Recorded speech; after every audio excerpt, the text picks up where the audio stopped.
अच्छा जी, दो क्वेश्चन हमने पीछे देखे, दो क्वेश्चन और देख रहा हूँ। इसमें से क्वेश्चन नंबर 3 आप मान के चलो कि मोस्ट इंपॉर्टेंट क्वेश्चन है। अगर आप कई होंगे स्कूल में मिड टर्म एग्जाम हो गए होंगे तो उनके स्कूल में क्वेश्चन पूछा भी गया होगा, तो काफी इंपॉर्टेंट क्वेश्चन है क्वेश्चन नंबर 3। इस फिगर में T1 आपको गिवन है 24 न्यूटन है, आपको एक्सेलरेशन ऑफ द सिस्टम बताना है, आपको T1 गिवन है। अब इसमें समझने वाली बात क्या है, पहली चीज कि जो एक्सेलरेशन ऑफ द सिस्टम है वो total force upon total mass है। टोटल जो पुलिंग फोर्स है जो कि इसको सिस्टम को पुल कर रहा है वो F है, और total mass is m + 3m + 5m, यानी कि जो मेरे पास टोटल मास है वो है 9m। ठीक है जी। अभी मुझे F नहीं पता तो मुझे F इसके लिए कैलकुलेट करना पड़ेगा। दूसरी बात, मेरे को टेंशन बताना है। T1 दे रखा है यहाँ पर, इस पॉइंट में T1 है, आपको दे रखा है 24 न्यूटन। अभी ये वाली स्ट्रिंग जो है इस बात में समझ कर चलो कि ये जो टेंशन है वो अगर मैं इसको लेफ्ट में पुल कर रहा हूँ तो ये स्ट्रिंग 3 और 5 kg को कंबाइंड कम्युलेटिवली पुल कर रही है। तो टेंशन T1 जो स्ट्रिंग में होगी वो 3 और 5 दोनों की वजह से होगी। तो T1 जो होगा वो 3m + 5m is 8m mass multiplied by acceleration. Acceleration होता है F/9m। तो हमारे पास ये आ गया T1 कितना मुझे गिवन है 24 इक्वल 8F/9। F आ जाएगा, ये कैंसिल आउट हुआ 3, तो 3 × 9 इज 27 न्यूटन। F मेरे पास 27 न्यूटन आ गया। A कितना आ जाएगा 27/9m, एक्सेलरेशन आ जाएगा 3/m। M के टर्म्स में आंसर आएगा क्योंकि M आपको गिवन नहीं है, M जनरल क्वांटिटी है, गिवन क्वेश्चन में यही गिवन है, तो you have to leave answer in terms of M only.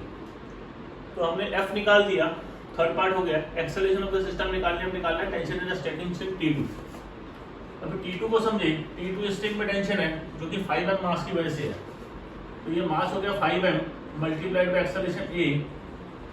Acceleration A हो जाएगा 3/m, m से m कैंसिल आउट हो गया, तो T2 हो जाएगा 15 न्यूटन।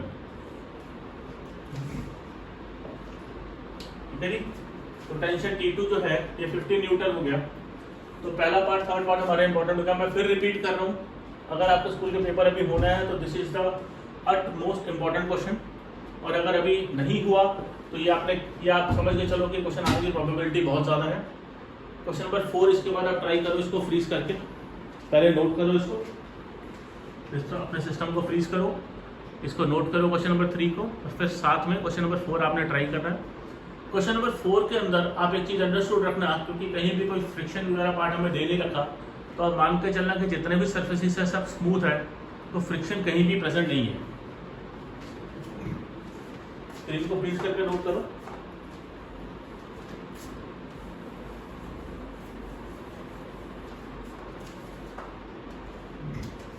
एक्सेलरेशन और T1 T2 बताना है।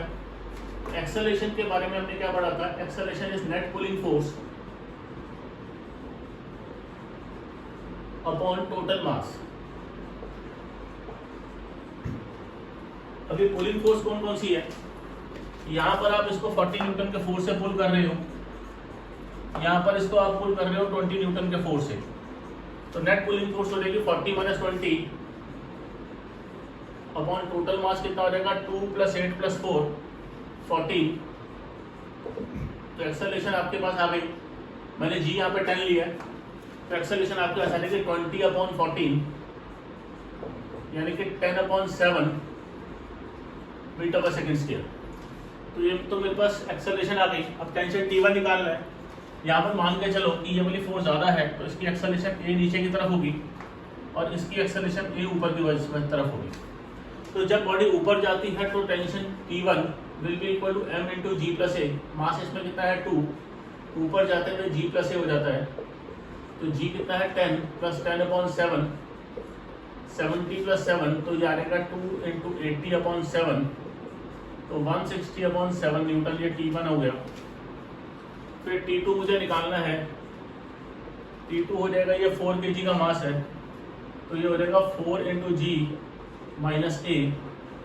G इज 10, और एक्सेलरेशन मेरा यहाँ पर वो तो सेम ही है, क्योंकि नीचे जाएगा तो मुझे माइनस लेना पड़ेगा। तो एक्सेलरेशन कितना था 10 - 7 ऊपर निकाला, तो 70 - 10 60/7 तो रहेगा 240/7 न्यूटन।